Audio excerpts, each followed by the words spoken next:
Hi everybody, today I want to make a discussion video. The topic is political correctness in gaming. This talk is going to be part one. This is a big concern for me because I don't want to drone on and on all in one take. Much later when the time is right, I'm sure I'll have part two. But why do I want to make this video? Why have this talk at all? I think it's to get ahead of a looming issue I can see coming for me in the near future based on some of the older games I want to cover.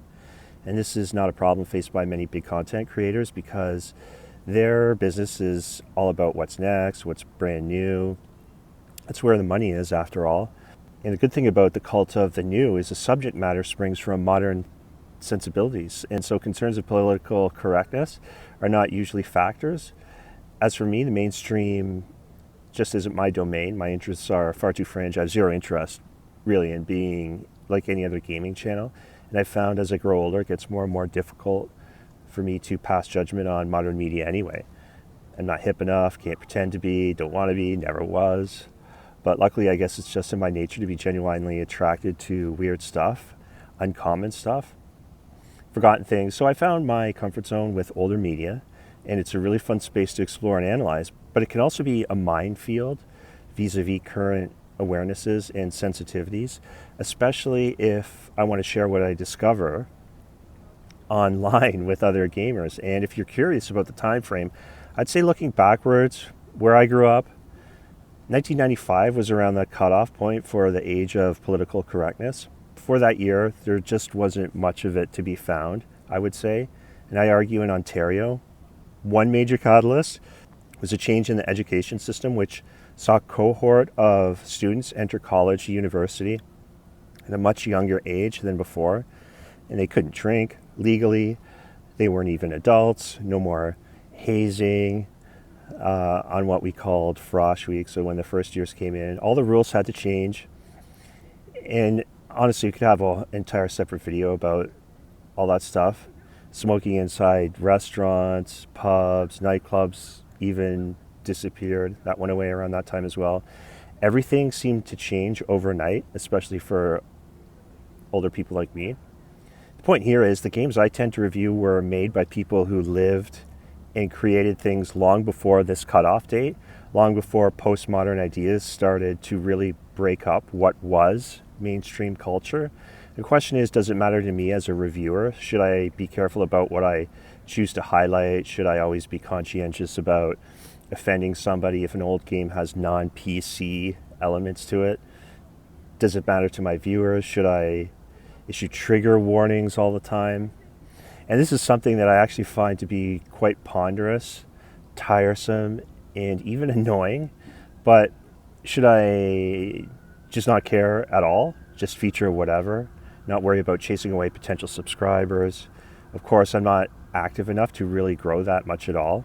And yet, on the other hand, I know that I like and appreciate getting new audience members.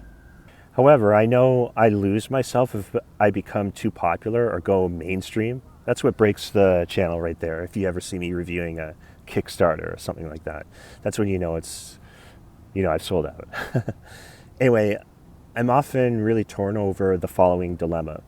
I never want to judge a piece of media from the past by modern standards, but I'm also not out to say, look at this, look what I found. I know you'll find it offensive. That's why I think it's great. That's not me either. Because I grew up in the 1980s, I don't have the same triggers as younger people mostly tend to have. But that isn't to say I don't find anything off-putting. That's not true. I can provide an example of a game that I already covered on my channel that had aspects to it that I found to be let's just say cringeworthy or just not for me. So I know the feeling of cringe. I have felt it myself many times. You might think this is funny, but Zombies by Twilight Creations actually was one great game overall, great artwork. But some of the fringe paraphernalia expansion bags, like you can get something called Bag of Women or something like that, or Bag O' Babes. It's just like kid zombies. So you'd score 0.5 kill points for a waxing zombie children. And there was something like Zombies 12 Zoo Animals. I mean, whatever, just not for me. Now, I would play them, but I would never actually buy those sets. It's just not necessary for me to have that kind of detail in a zombie game, but that's me, and everyone else is different. I also wouldn't tell anybody not to buy it or play it, even if I found the content, dare I say, offensive. So, once again, it's often a fine line to navigate. Maybe the challenge is to find the very edge of appropriateness and balance on it without actually falling into a pit of obscenity. So, looking forward, there's several types of games and specific titles I want to cover this year that have controversial aspects to them. And I'll go over a few of them, provide rationalizations for some of these picks, but I wanted to get a feel for what you guys think about my justifications, motivations for covering contentious games. In the comments, help me decide whether or not I should actually go there. First category I thought of is mafia, mob, or drug themed games. I'm interested in the genre. I'm not sure why exactly. I know some people who just love that stuff. I'm talking about like the 1930s, like mob stories, or something like prison movies or shows, crime shows, lighthearted stuff like Trailer Park Boys, or more serious like Sons of Anarchy, things like that.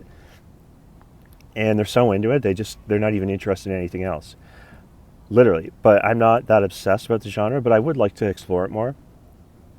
I could see that being somewhat problematic. I've heard the criticisms. They go something like, well, you wouldn't think these games were funny if you actually knew someone who had a drug problem, or, ruined their life with drugs or crime or OD'd. His response is, I actually did know someone who died from a drug overdose, and I don't think it was related to the issue of drug use being trivialized through media and gaming, because he honestly seemed to be a case of loneliness combined with general depression, although I wasn't super close to the problem. Anyway, so a lot of people aren't going to be amused by the drug or crime theme at all. I'm not sure pushing back against a strong anti-whatever sentiment is worth losing a friend or a potential fellow gamer.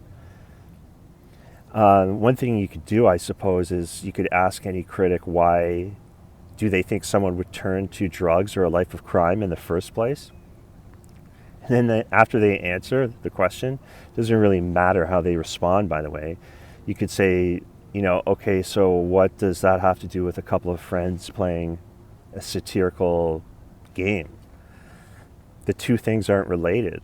But the trick is you have to do it without sounding like a total jerk. And, maybe that's impossible. Maybe that's something that's unwinnable. And that's just the first step down, leading to the foul basement shelf of games. There was one that I came across years and years ago as a kid that really stood out to me as super dark, that I wanted, but I couldn't get because A, it scared me, and B, it was way too expensive, and I couldn't never afford it at the time. I was like 9 years old when I first saw it in a game store. It's called Jack the Ripper from 1983 by All It Council. So you could check out the cover there. So what I asked myself was, how can you role play a real serial killer and feel good about it? You wouldn't think it's possible, but fast forward many years later, with the aid of the internet, I'm able to learn more about the game, do some research, print and play the components, along with the rules. I was shocked at how well All It Council handled the subject matter. Doesn't really glorify the murders at all. It's more about Jack versus London's chief of police. It's about the desperate methods used by the authorities to bring a killer to justice in an age before forensics. Ultimately, the good guys have to almost arrest people at random to narrow their list of credible suspects. Everything is time sensitive, and there's always a chance in the end the police hang the wrong person for Jack's crimes. So as far as I'm concerned, it's a really good game, very well designed. I know that much for sure.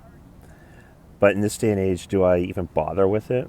On some level, I do feel it's cringy. I think it's supposed to be.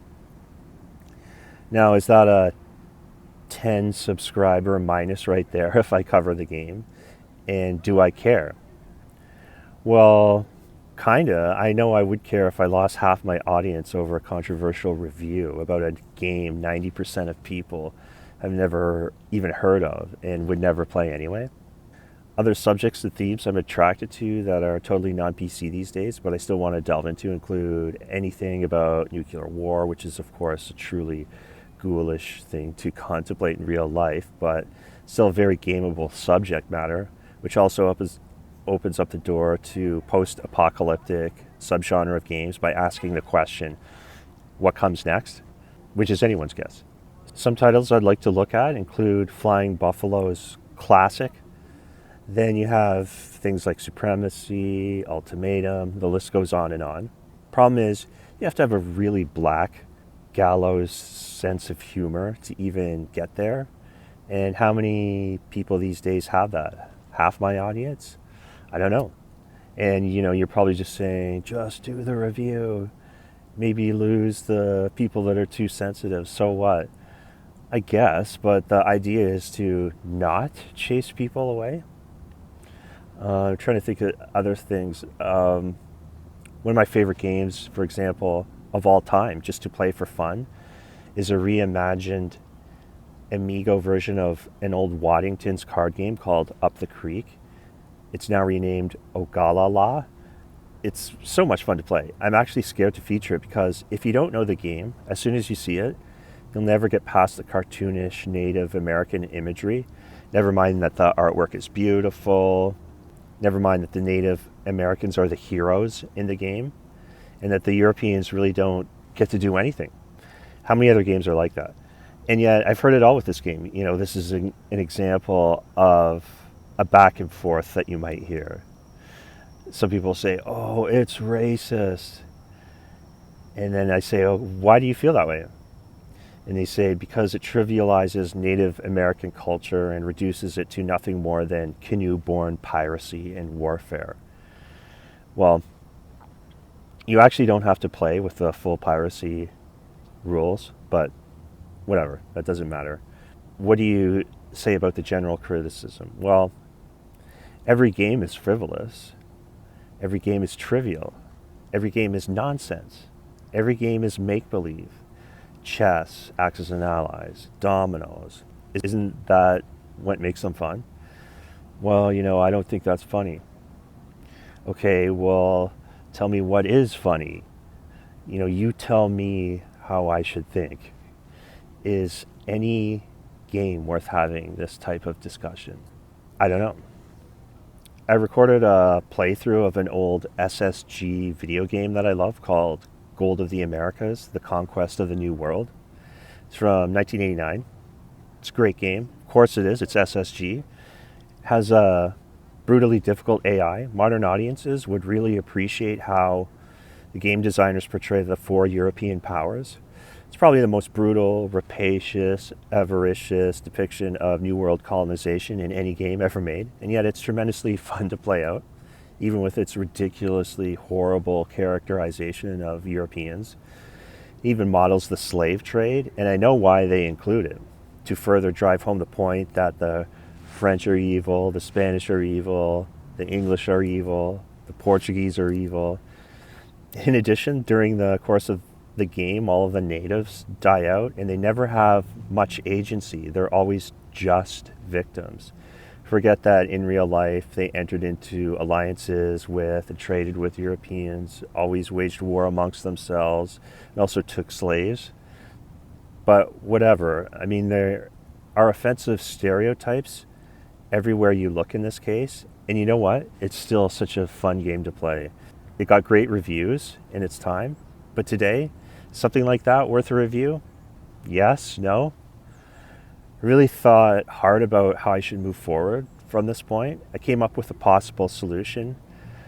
From now on, after I introduce a game, I might just assign it a simple trigger value and then maybe say one line about why it falls within the assigned rank. The values could be from 1 to 4. 1 would be completely inert games, and these would be family games or abstract games that simply lack any theme at all, or are clearly neutral or just child-friendly.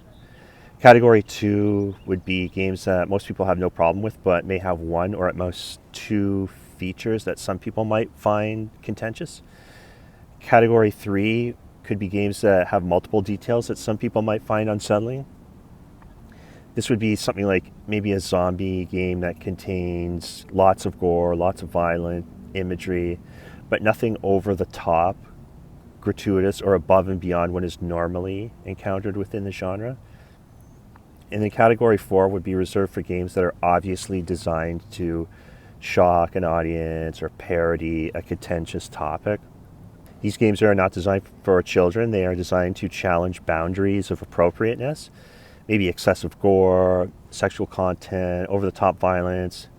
Games like Cards Against Humanity, Dope Wars, Capital Punishment, Social Assistance, stuff like that. Any game that is about provoking a reaction over quality of play. That would be the trigger value for it. So moving forward, I think I will include this ranking system in my future reviews. I'll keep an eye in the comments, however, to see if that's what you guys like. And I'm open-minded. If you don't like the new feature, I'll just try something else. So feel free to weigh in the comments. I'm curious to see what you guys think about the issue. Thanks for watching, and stay tuned for more content coming soon.